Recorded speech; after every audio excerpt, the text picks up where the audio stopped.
Welcome, I'm Xionus and this is my analysis for the massive 6.79 patch in Dota 2.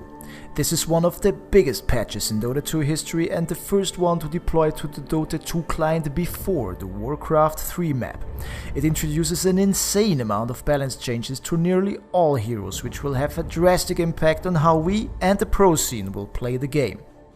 I will cover the most important changes in this analysis.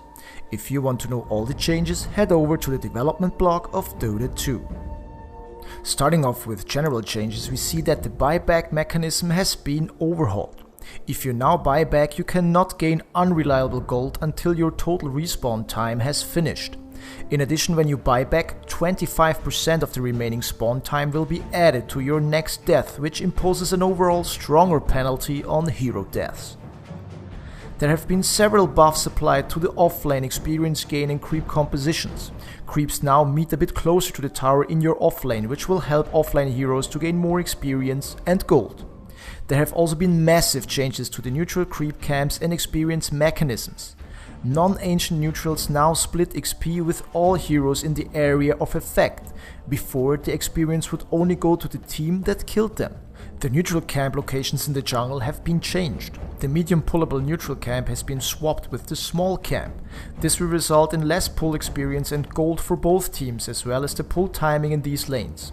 For multiple neutral camp creeps, their armor and health has also been modified and reduced, which will be reflected in an overall reduction in experience gain for junglers. Coming to general map mechanism changes, we see that the day-night cycle has been reduced from 6 to 4 minutes. In conjunction with these changes, the night vision for multiple heroes including Drow Ranger, Puck and Enchantress has been reduced to overall deliver consistent night vision through the entire hero pool. Another big change concerns Roshan. Roshan will respawn at random times between 8 and 11 minutes after death, which will change the overall game drastically. In addition, if Aegis expires unused, it heals the hero fully over 5 seconds. Starting gold has increased from 603 to 625, opening up new possibilities for starting items compositions. In addition, the amount of gold earned per second has been increased, which will help players with farming problems. The 6.79 patch introduces the biggest balance changes to more than 90 heroes in Dota 2 history. I highly recommend to check out the entire changelog on your own to know which changes affect your favorite heroes. In my analysis, I focus on the most dramatic hero changes. Broodmother's base mechanics were totally overhauled. The spin web area of effect has been increased from 650 to 900. Its cast range increased from 600 to 1000, but its cast point nerfed from 0.2 to 0.4.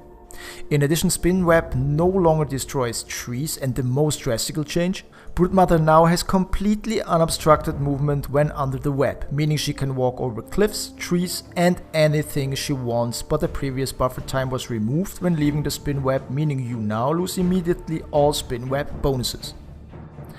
X also got drastically changed. Berserker's call area of effect has increased from 275 to 300, where his battle hunger's duration and damage has been reduced, while its movement speed slow bonus has increased. It is now also dispellable. In addition, counter helix can now hit siege units and its cooldown was reduced. Most drastically, Culling Blade now no longer goes on cooldown if it successfully kills a hero. In addition, its threshold got reduced and its speed bonus and AoE increased. You probably also have to rethink how you can play Slark. His Shadow Dance got drastically changed. Its duration got reduced from 5.5 to 4, its cooldown increased from 25 to 65, and it can no longer be revealed by true sight. Bloodseeker's movements have been totally overhauled, while his base movement speed has been reduced. His Thirst ability got totally changed. Thirst is now global and it stacks for each unit that is low on HP, while its threshold has been increased. Most drastically, if Thirst is active, a movement speed cap is removed on your hero, making Bloodseeker extremely fast. Riki also underwent changes that might make him more attractive to play. His smokescreen cast range increases from 425 to 550, and Riki is no longer revealed out of permanent invisibility when he casts spells or uses items. Batrider got drastically nerfed. His base damage is now reduced from 48 to 52 to 38 to 42, as well as his vision, which is reduced from 1400 to 1200. Most strikingly, Flaming Lasso's cast range is now reduced from 175 to 100. Patch also underwent very interesting changes. After the previous mid-hook fix, he can now use Blink Dagger. If you hook a unit onto an unpathable ledge, the unit gains free pathing for 5 seconds. In addition, Flash Hip magic resistance is reduced and the Dismember's Scepter strength multiplier increased from 0.75 to 1. Io aka Wisp also underwent a game-changing ability redesign. Tether now does a -100% MSA as slow instead of a stun, which will definitely change how you will play Io as a support. Broodmother and Slark have temporarily been removed from Captain's mode as a result of these recent changes. In general, the overall implications of these changes cannot be predicted. On top of these changes, we see that the recently strongest heroes got well-deserved nerfs while weaker heroes got buffed. There have also been major changes made to how items behave. The most drastic changes are the following.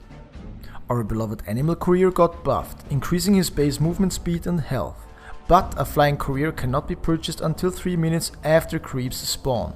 In addition, Tangos and Clarity Potions got revamped. Tango charges have been increased from 3 to 4 as well as their gold cost. Tangos are no longer shareable, but can be targeted on a hero. This same change affects Clarity Potions. They are no longer shareable, but can still be used on a targeted ally. For multiple items, the recipe costs have changed.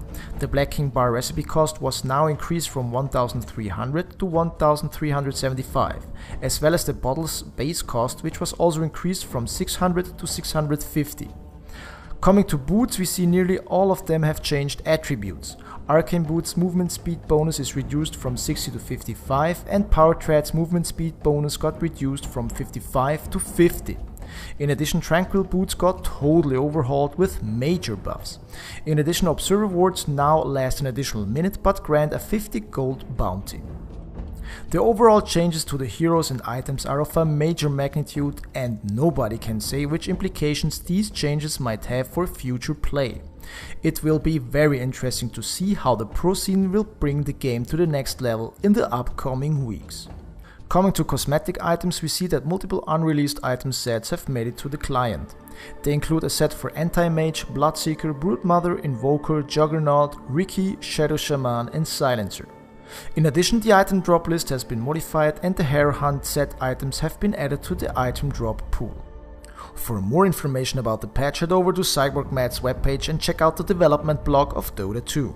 If you like this video, make sure to subscribe to my channel Xionosify for more Dota 2 content and guides. Thanks for watching and see you guys next time.